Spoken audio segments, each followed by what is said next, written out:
नाजरीन कराम, यूं तो आपने सुना होगा कि लावा सब कुछ तबाह कर देता है और लावा पहाड़ों से निकलकर हर एक चीज को राख कर देता है। लेकिन क्या आपने कभी यह सोचा है कि लावा किस तरह बनता है या ये जमीन के तह से किस तरह निकलता है? तो आज की इस वीडियो में हम यही जानेंगे, हमारे साथ रहिएगा। प्यारे दोस्तों, अगर आपने इससे पहले मेरे इस चैनल को सब्सक्राइब नहीं किया तो सबसे पहले मेरे इस चैनल को सब्सक्राइब करके साथ में लगी बेल आइकन को भी दबाना, ताकि मेरी अगली नोटिफिकेशन आपको सबसे पहले मिल जाए।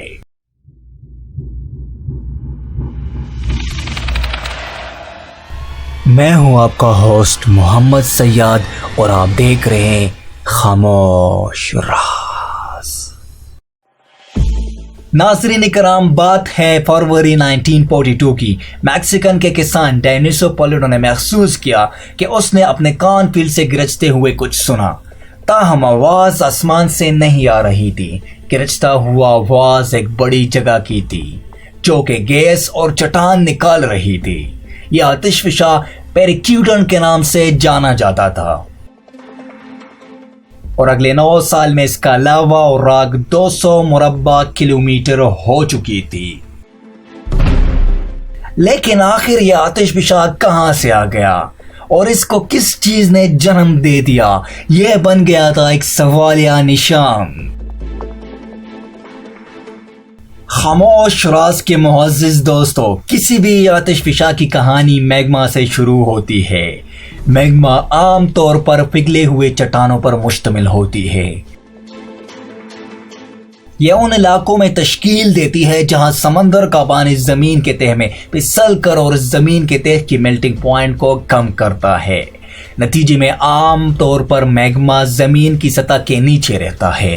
ये 3 अर्जियाती अवामिल के नाजुक तवाज़ुन का शुक्रिया है कि मैग्मा जमीन के तह के नीचे रहती है, जिनमें सबसे पहला लिथोस्टैटिक दबाव होता है। ये जमीन का दबाव होता है जो कि मैग्मा को नीचे की तरफ धकेलता है। लेकिन इसके बरक्स एक दूसरा प्रेशर भी होता है जिसको मैग्मा स्टैटिक दबाव कहा जाता है और ये जमीन के प्रेशर को ऊपर की तरफ धकेलता है। लेकिन इसके माबैन एक तीसरा आंसर जमीन के तह की पतरी ताकत को पैदा कर देता है जो एक तवाज़ुन बना देता है और उसको हम कहते हैं इक्विलिब्रियम, जिसकी वजह से मैग्मा अपनी जगह पर तामा रहता है। नाज़रीन इकराम, आमतौर पर चट्टान काफी मजबूत होते हैं और बहुत भारी भी होते हैं क्योंकि वो मैग्मा को अपनी जगह पर रख सकते हैं। लेकिन जब मैग्मा स्टैटिक दबाव में इजाफा आ जाता है और उस इक्विलिब्रियम को तोड़ देता है तो वो बाहर की तरफ निकल कर धमाका खेज हो जाता है, जिसको हम वोल्केनिक एरप्शन कहते हैं। प्यारे दोस्तों, मैग्मा मुख्तलिफ एलिमेंट से बनता है और बहुत सारे कंपाउंड्स इसमें शामिल हो जाते हैं,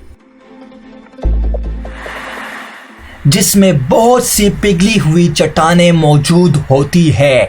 काफ़ी तादाद में पानी या सल्फर जैसे मुरक्कबात इसमें डिज़ॉल्व नहीं होते और इसके बजाय हाई प्रेशर गैस के बबल्स तश्कील देते हैं। जब ये बबल्स सतह पर आ जाते हैं तो वो बंदूक की गोली की आवाज जैसे फट जाते हैं और लाखों बुलबुले यानी कि बबल्स एक साथ फट जाते हैं और पूरी तवानाई माहौल में जमा हो जाती है। लेकिन इनके फटने से पहले सोडा पानी की बोतल में कार्बन डाइऑक्साइड के बुलबुलों की तरह ये काम करते हैं। बुलबुलों की मौजूदगी की वजह से मैग्मा की डेंसिटी कम हो जाती है और वो तह के ऊपर की तरफ जाने की कोशिश करते हैं। बहुत से माहिर अर्जियात का ख्याल है कि मैक्सिको में पेरिक्यूटन फटने के पीछे ये अमल था। इन बबल्स के बारे में 2 मशहूर कुदरती वजूहात है। नंबर 1, गहरी जमीन से नया मैग्मा इजाफी गैस और मुरक्कबात को मुरक्कब में लाता है, जिसके नतीजे में बबल्स बन जाते हैं। और या जब मैग्मा ठंडा होना शुरू हो जाता है तो तब भी बुलबुले तश्कील में आते हैं। नाज़रीन इकराम, मैग्मा बहुत से पिघली हुई मादनियात का मुरक्कब होता है जिससे एक सख्त पत्थर को पिघलाया जाता है। इन मादनियात में से कुछ क्रिस्टल की तरह मजबूत हो जाते हैं। इस अमल में बहुत सारे गैसेस डिसॉल्व नहीं होते, जिसके नतीजे में मुरक्कबात की ज्यादा तादाद हो जाती है और वो धमाका-खेज बन जाते हैं जो कि बबल्स की सूरत में तश्कील कर देते हैं। ये सारे बबल्स मैग्मेस्टैटिक प्रेशर को बढ़ा देते हैं जो कि ऊपर की चट्टान का वजन बहुत कम कर देते हैं, जिसको अपलोडिंग कहा जाता है। लेकिन इसके बरक्स अनलोडिंग या लैंड स्लाइडिंग की वजह से भी पत्थर की वजन कम हो जाती है, जिसकी वजह से वोल्केनिक इरप्शन हो सकता है। नाज़रीन इकराम, दरहकीकत माहिर अर्जियात परेशान है कि आबो हवा की तब्दीली की वजह से बहुत सारे ग्लेशियर्स पिघल रहे हैं और इन ग्लेशियर्स की वजह से ज़मीन का सतह पतली हो रही है, जिसकी वजह से वोल्केनो इरप्शन हो सकती है। क्योंकि इसकी वजह से चट्टान इतने मजबूत नहीं होते कि मैग्मा को नीचे थामे रखें और इसकी वजह से तेजाबियत वाले गैसेस और हरारत मैग्मा को एक अमल के जरिए चट्टान को कुरदना शुरू कर देता है, जिसको हाइड्रोथर्मल दबाव भी कहा जाता है। आहिस्ता आहिस्ता ये सख्त पत्थर को नरम कर देते हैं और मिट्टी में तब्दील कर देते हैं।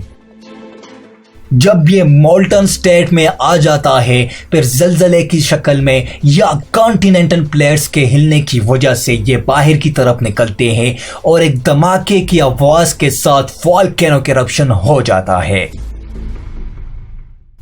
बदकिस्मती से ये मालूम करना कि धमाके पड़ने का क्या सबब है और इसकी पेशगोई करना आसान नहीं है। स्पेक्ट्रोमीटर मैग्मा से निकलने वाली गैसों का तज्जिया कर सकते हैं और लेजर की मदद से हम आतिशफिशा को मालूम कर सकते हैं। उम्मीद करता हूं दोस्तों आज की वीडियो आपको काफ़ी ज़्यादा पसंद आई होगी। वीडियो पसंद आने की सूरत में ज़्यादा से ज़्यादा लाइक और शेयर ज़रूर कीजिएगा। मेरे इस चैनल को सब्सक्राइब करके साथ में लगी बेल आइकन को भी दबाना ताकि मेरी अगली नोटिफिकेशन आपको सबसे पहले मिल जाए। शुक्रिया, अल्लाह हाफिज़।